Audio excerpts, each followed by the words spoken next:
a reflexionar con seriedad, con profundidad y con responsabilidad. Chile es el país más rico de América Latina. Lo digo irónicamente, por favor. Pero en términos de los mismos indicadores con los cuales cuando uno les dice, oye, pero ¿cómo? ¿Qué pasa en Chile? Que la desigualdad, que sé yo, que el problema de la educación, que es el Producto Interno Bruto más alto de América Latina. Entonces uno tiene que... Muchos se quedan así, estaré equivocado.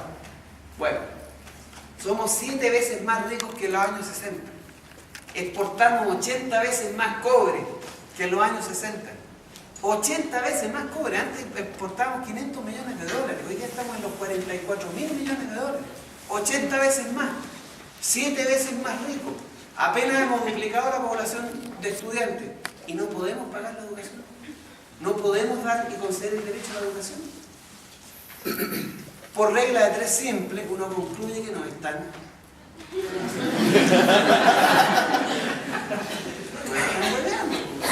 Ese es el tema. Realmente, ahora uno dice, ¿y otros países? Argentina, Brasil, Uruguay, México. En Argentina entra el que quiera a estudiar en la universidad. No hacen ni PSU, nada. El filtro lo hacen el primer año. El que se la puede sigue, el que no se la puede, se va. Ahí está asegurado el derecho a la educación y ellos tienen un ingreso per cápita inferior al nuestro. Bueno, para aumentar, fíjense ustedes, para aumentar el gasto en educación desde el 4% al 7% necesitamos 7.000 millones de dólares. No alcanzan las utilidades de las empresas multinacionales. No alcanza una reforma tributaria que cargue sobre quienes más ganan el esfuerzo fiscal, el esfuerzo tributario, porque el Estado también es importante para producir el producto social. Las empresas necesitan un Estado, necesitan embajadas, necesitan instituciones que les vigilen, por ejemplo, el precio del dólar. ¿Han visto ustedes cómo lloran cuando el precio del dólar empieza a bajar? Bueno, ¿por qué? ¿Y a quién le piden que tome decisiones? Al Estado. Por lo tanto, el Estado tiene que funcionar en lo que produce ciertos bienes colectivos, ciertos bienes públicos que son necesarios para el buen desarrollo de la sociedad. En consecuencia, Chile puede modificar sustantivamente sus condiciones materiales, políticas, sociales y económicas. ¿Qué es lo que no tiene para eso? No tiene una sociedad políticamente eficaz para lograrlo. No hemos sido capaces de construir un proceso político de desarrollo. Al contrario, hemos concedido, tolerado y permitido un proceso que va en inverso. Y es por ello que a mí me parece absolutamente imprescindible la profundización del proceso que los estudiantes en Chile han empezado, al que tienen que acoplarse el mundo de los académicos, los intelectuales, los secundarios, los trabajadores, los mineros, los campesinos. Tenemos que hacer un gran acuerdo nacional. Tenemos que conducir el proceso hacia un gran acuerdo nacional sobre 10 puntos fundamentales, y que son la reforma de la educación, la reforma de la salud, la reforma de la previsión, término del plan laboral, término del tratamiento privilegiado a la inversión extranjera, reforma tributaria, nacionalización de los recursos naturales, renacionalizar el cobre en Chile. El cobre y su nacionalización no fue solo mérito del presidente Allende. No quiero restarle los méritos que él tiene. Y que aquí en esta ciudad fue que se firmó la nacionalización del cobre. Pero recuerden que era todo un país que lo hizo. Fue una decisión política colectiva que involucró a la derecha y a la izquierda. En consecuencia, si alguna vez el país logró esto por un proceso de maduración política, de conciencia política, de responsabilidad política, lo podemos volver a hacer. No solo lo podemos volver a hacer, lo tenemos que volver a hacer. Si queremos un mejor futuro, lo tenemos que volver a hacer. La nacionalización del cobre en Chile le dio al país oportunidades de desarrollo 2 veces más grandes que todas las empresas privadas que han operado en 30 años en Chile. Fue el hecho político-económico más importante y significativo de la historia. Y es de primera importancia que un proceso político que se ha iniciado continúe, se profundice, si queremos efectivamente vivir en otro país, en un país que sea más amable, que sea agradable vivir en él, que uno pueda sentirse orgulloso porque es un país que se respeta a sí mismo, que tiene conciencia de su dignidad. Cuando controlamos nuestros recursos es porque tenemos la decisión de ser independientes, de ser autónomos, ilustrados, críticos, de ser seres que valen la pena haber vivido en este mundo y no simplemente esclavos dispuestos a aceptar que por uno decidan lo que comen, lo que piensan y lo que leen. La tarea ustedes la empezaron, la tarea ustedes la terminan. Tienen que tomarse el poder de una vez por todas. Muchas gracias.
Sí, yo creo que lo que pasa es que, bueno, un tema muy crítico es el tema del financiamiento.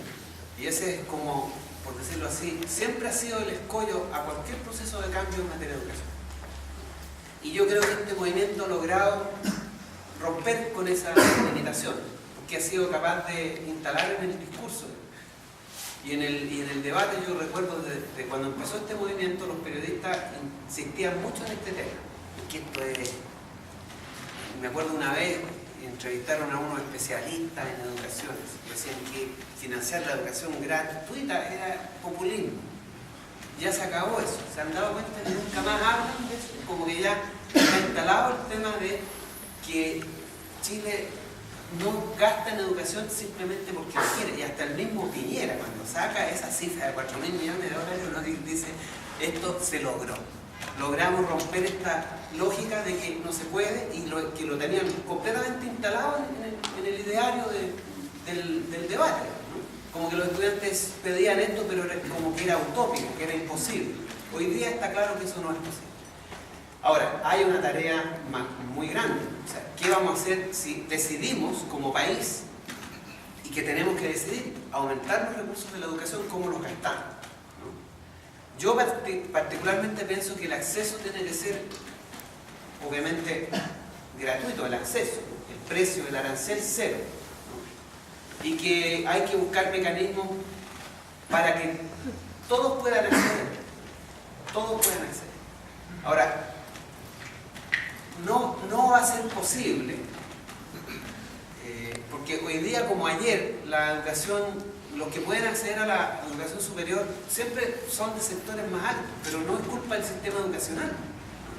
Si el sistema educacional recibe a cualquiera y entran aquellos que tienen la capacidad para hacerlo, es porque hay en la sociedad una desigualdad profunda, porque no hay otras limitaciones. No es el sistema educacional el que tiene que impedir que lleguen a la educación todos aquellos que quisieran. Por lo tanto, yo creo que el acceso tiene que ser abierto y accesible a todos. Pero también uno tiene que pensar en qué tipo de educación. El país no puede educar puros ingenieros comerciales, ni puede educar puro periodistas. O sea, claramente tenemos que pensar en función de las necesidades que el país tiene de oficios y actividades profesionales, qué es lo que se puede hacer, qué es lo que se debe ofrecer. Y también ahí tenemos que fortalecer lo que es la educación técnica, los institutos profesionales, porque hay muchos oficios que el país necesita y que son generados por esos sectores y que tienen muy poco apoyo, muy poca preocupación por el Estado, por parte del Estado. Ahora, pasar de la noche a la mañana del 3% al 7% no es fácil. Igual esto tiene que ser un tema. Yo efectivamente creo que hay que fortalecer la educación pública, crear un gran eje de la educación chilena en torno a la educación pública, que pueden haber universidades privadas, pero si se tolera el tema del lucro, que creo que no hay que tolerarlo, o sea, yo creo que la educación no puede permitirse porque si el Estado garantiza la educación, tiene que garantizar la calidad de la educación. Y con el lucro no se garantiza la calidad. Por lo tanto, creo que el lucro no debe ser parte del... Ni siquiera, yo no toleraría como Estado, ni siquiera que existieran universidades o colegios que tuviesen fines de lucro, pero que no recibieran aporte del Estado. Yo permitiría la existencia de establecimientos privados que se dedican a la educación, pero sin fines de lucro. Sin fines de lucro. Todos los que quieran, pero sin fines de lucro. Y se apoyaría, obviamente, el Estado debería financiar el acceso en esos colegios a aquellos que, siempre y cuando la educación de esos establecimientos sea una educación laica, que de alguna manera tenga ciertos parámetros de formación y no sea confesional. Yo no financiaría universidades ni colegios confesionales que educan básicamente en una filosofía, en una religión. El apoyo del Estado debería concentrarse en aquella educación que efectivamente permite una formación integral de las personas. Y habría que tener un timing de esto, ¿no? O sea, hay que ir incrementándolo, como se hizo en esa época, 10% anual, 15% anual, dependiendo, ¿no? de cómo podemos incrementar el gasto y realizarlo de manera eficaz y eficiente, en el sentido que no se pierda, ¿no? Que no se diluyan los recursos en la inoperancia administrativa. Pero así lo haría yo. Básicamente centraría pero también esta es mi opinión, no creo, yo insisto que la arquitectura de la nueva educación chilena tiene que ser el resultado de un debate amplio, triestamental, donde estén estudiantes, padres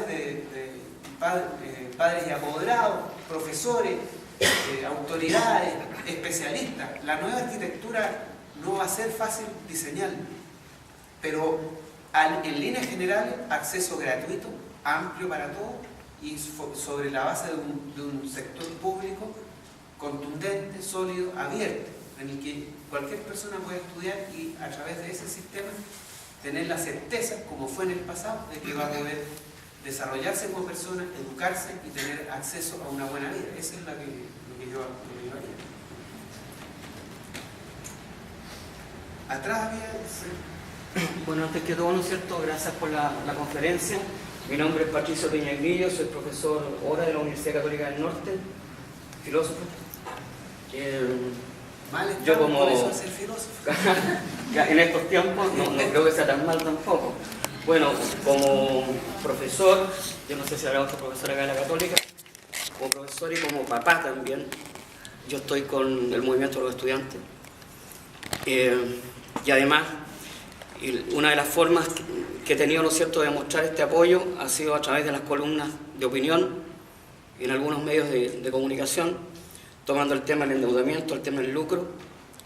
Y últimamente, bueno, tomando un poco las palabras suyas, hace 20 días atrás acá en Antofagasta estuvo Pablo Wagner, que es el subsecretario de Minería. Y una de las cosas que dijo en la cena anual de los industriales de Antofagasta fue que había sido un error histórico la nacionalización del cobre. Esa expresión del subsecretario yo la consideré, ¿no es cierto?, y la publiqué en el Mercurio Antofagasta, respondiéndole. Y por supuesto que en una defensa de lo que yo consideré, ¿no es cierto?, y usted lo refrenda indudablemente como uno de los actos quizás más patrióticos que ha tenido Chile en el siglo XX. Entonces, en ese sentido habría muchísimas cosas que conversar, ¿no es cierto?, pero evidentemente lo que quería hacer presente es mi apoyo al movimiento estudiantil, y donde en realidad, ¿no es cierto?, creo que en este caso este movimiento implica un movimiento distinto, ¿no es cierto?, que con toda seguridad está generando un quiebre e indudablemente, ¿no es cierto?, está instalando, ¿no es cierto?, una situación que es tremendamente importante para nuestro país. Y creo que en este caso, bueno, muchísimos profesores no están en la misma lógica en la que yo estoy, por muchas razones. Quizás muchos de ellos no ven esto como un problema nacional, sino que lo ven solamente a un nivel local. Entonces, en este caso, a muchos de ellos les molesta probablemente, ¿no es cierto?, no solamente el paro, sino que también las tomas. Entonces, pero eso da la impresión de que es visto solamente en una situación muy de interés particular. Pero evidentemente que este es un tema nacional y que en ese sentido vuelvo a reiterar, ¿no es cierto?, el apoyo al movimiento estudiantil.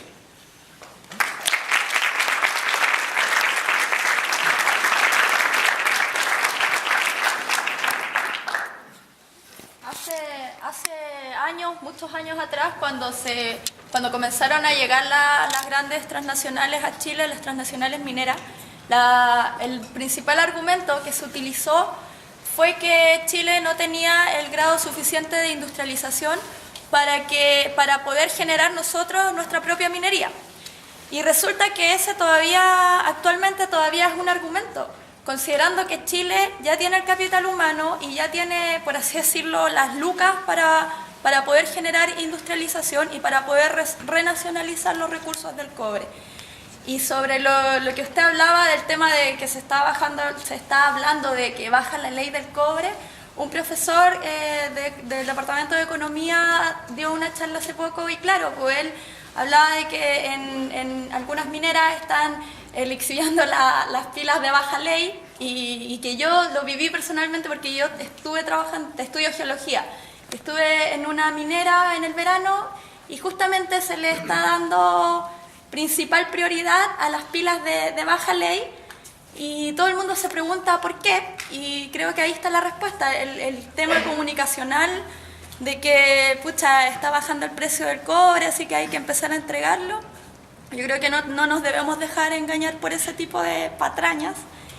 Y por otro lado quisiera hacerle una pregunta, ¿usted cree que es viable para nosotros como estudiantes todavía levantar la propuesta del arancel diferenciado o ya de frentón comenzar a pedir gratuidad?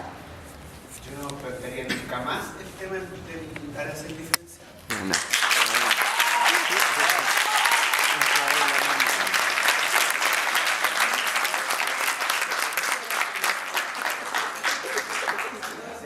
Una pregunta más. Si yo ordeno la educación en torno al derecho, no puedo poner un precio al derecho. Los derechos no pueden tener precio. Y porque además, algunos han planteado lo siguiente, pero ¿cómo no le vas a cobrar a alguien que tiene mucha plata? Hay dos respuestas a eso. Si es un derecho, y el principio es un derecho, no le puedo cobrar.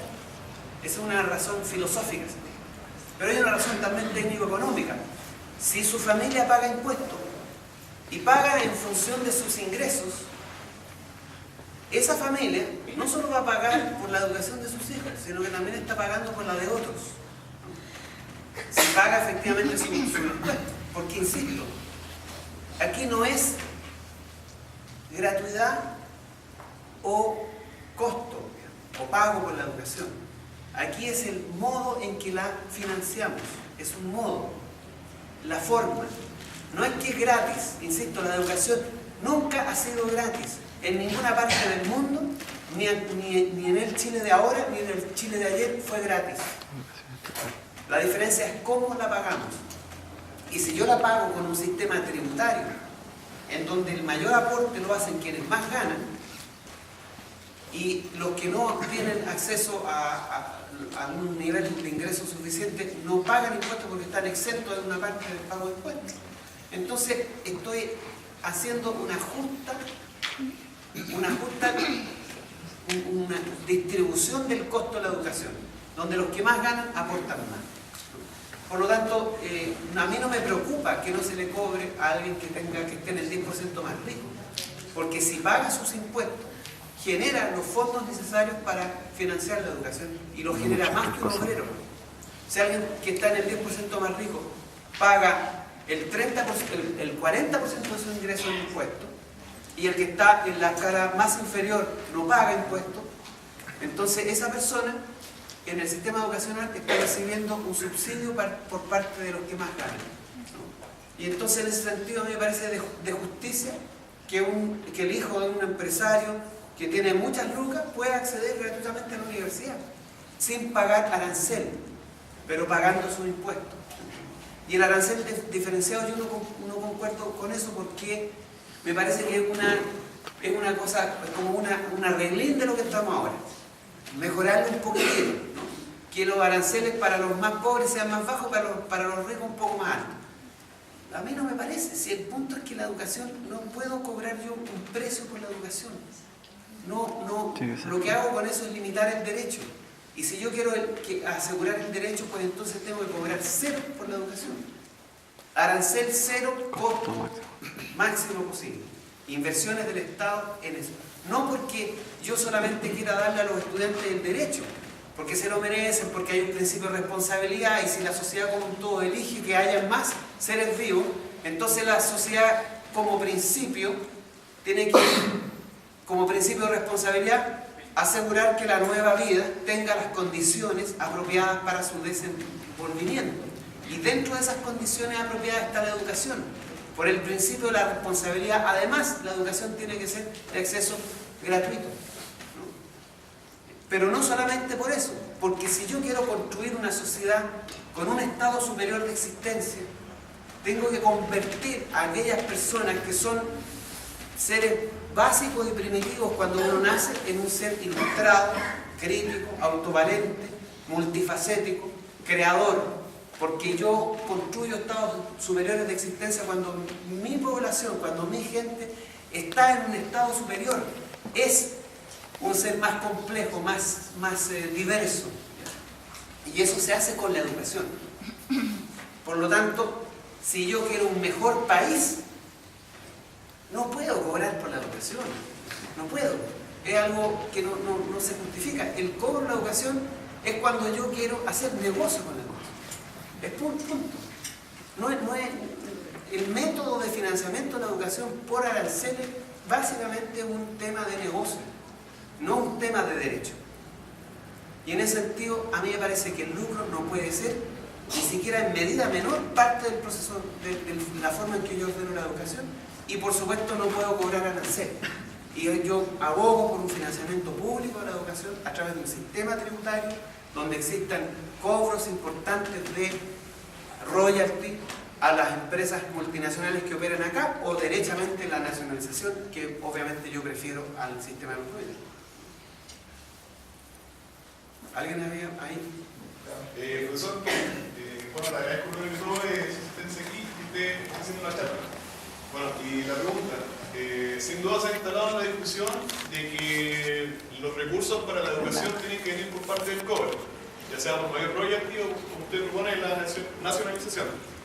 Pero dado que el precio del cobre va variando, ¿cómo se podría salvar la educación para que cuente con los recursos que sean necesarios y que garanticen calidad a lo largo de un periodo de tiempo extendido? Bueno, mira, yo respecto a eso tengo... El otro día se lo escuché a un economista que yo lo conozco y me pareció mal lo que dijo. Porque resulta que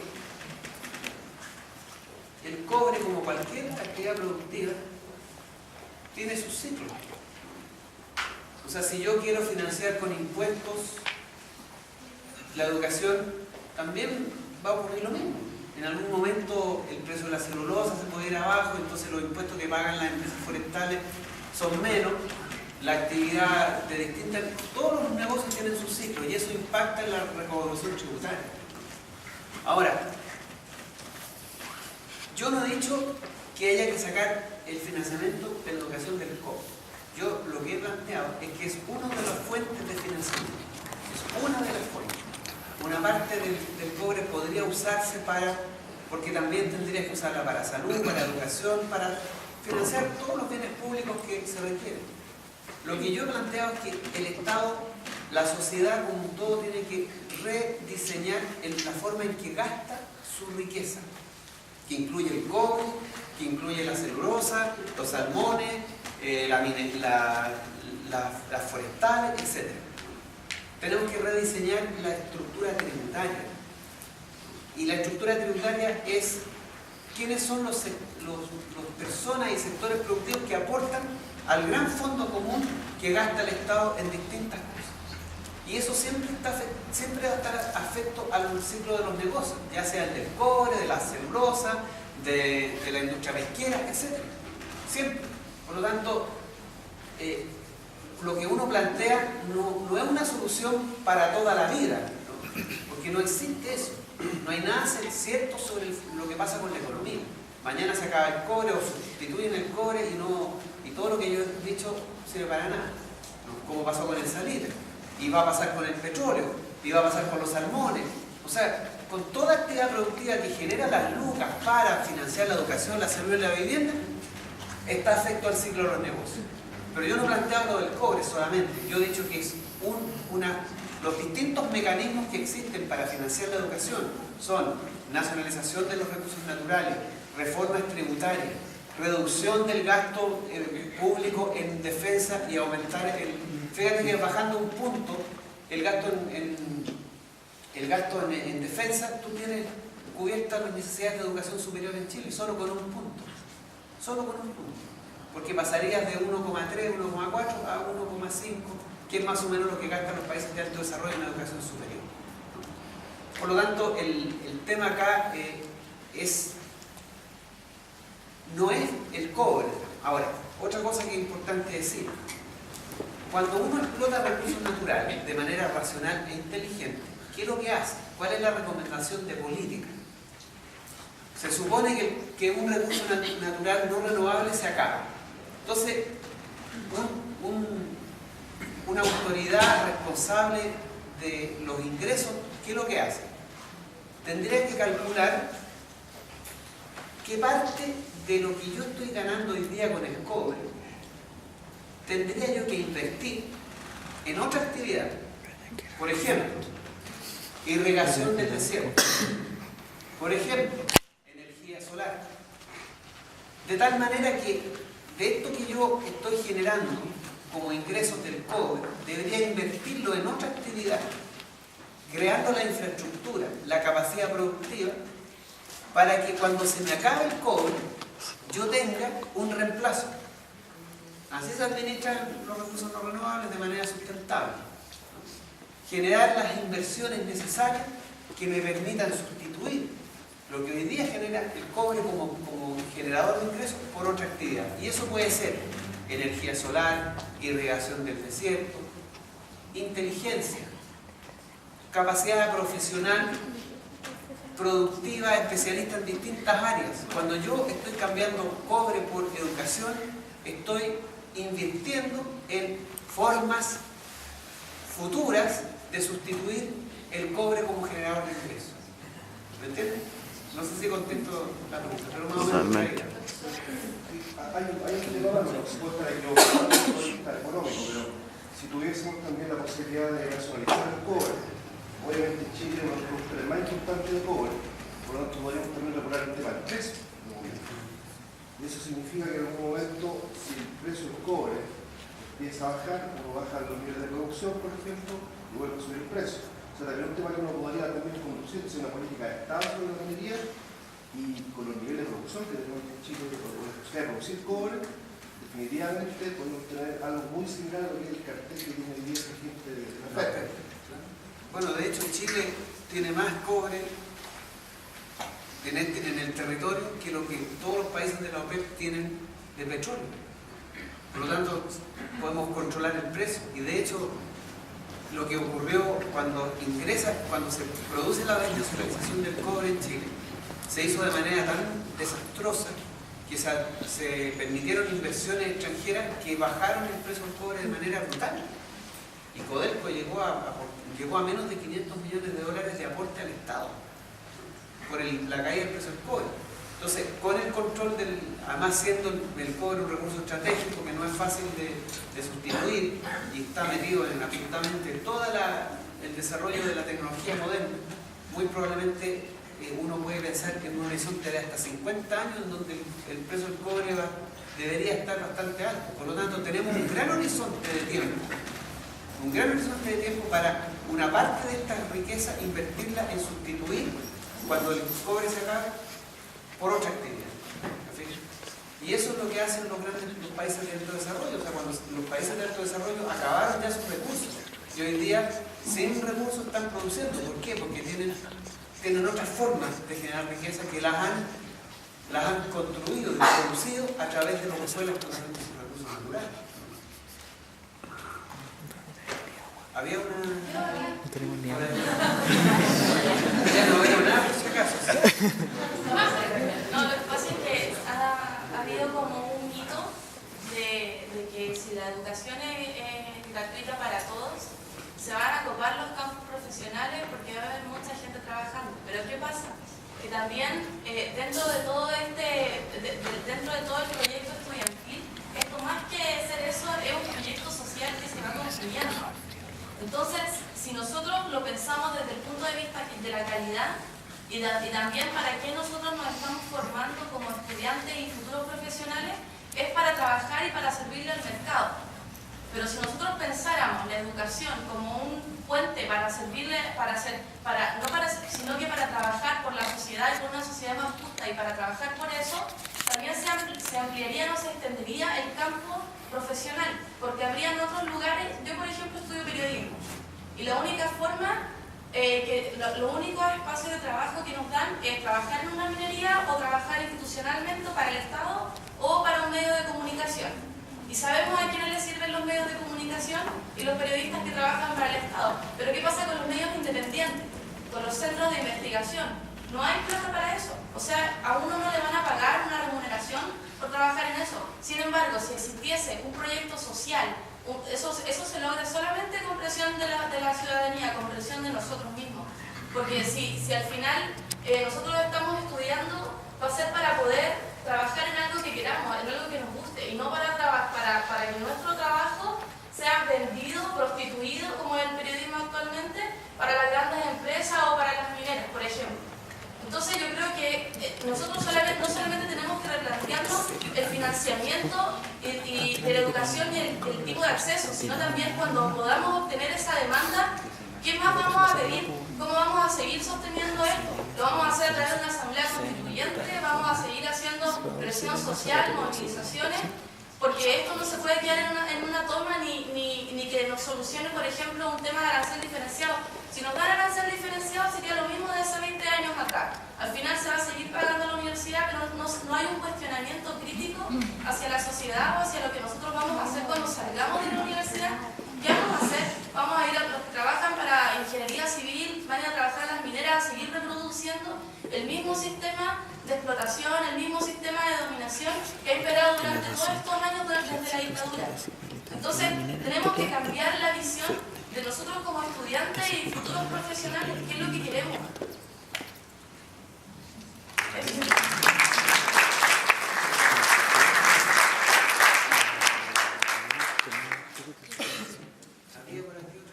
Acá yo. Bueno, mi nombre es Camilo, soy estudiante de Geología y me llamó mucho la atención lo que había dicho durante la charla sobre profundizar el movimiento estudiantil. A mi pregunta va con usted como profesor y economista, quizá a lo mejor tiene una visión más clara del sistema. Entonces, como bueno, nosotros estamos ahora en una lucha, por decirlo así, ¿cuáles serían las estrategias o los pasos a seguir para el movimiento estudiantil, o sea, me refiero a qué pasos debe seguir para, digamos, empezar a generar cambios y que esos cambios empiecen a desmantelar esa gran torre que tienen ahora establecida, fundada en la injusticia, fundada más o menos en vulnerar los derechos del ciudadano. ¿Cuál sería, esa es mi pregunta, cuáles más o menos los pasos que debería seguir ahora el movimiento estudiantil para profundizar? Yo di en un debate en la Universidad de Chile, en el pedagógico, un profesor planteó esta idea, dijo, hay que pasar del estallido al proceso. Y el proceso, ¿no? ya hubo esta explosión de descontento y ahora hay que convertir este estallido en una energía que se materializa en procesos políticos. Y un proceso, y parte del proceso es ir articulándose con otras instancias. Si me preguntan a mí, ¿qué creo que yo que habría que hacer? Habría que concurrir a un gran acuerdo nacional, una asamblea nacional, llámenle como quieran, nacional, por la democracia, el nombre no me preocupa.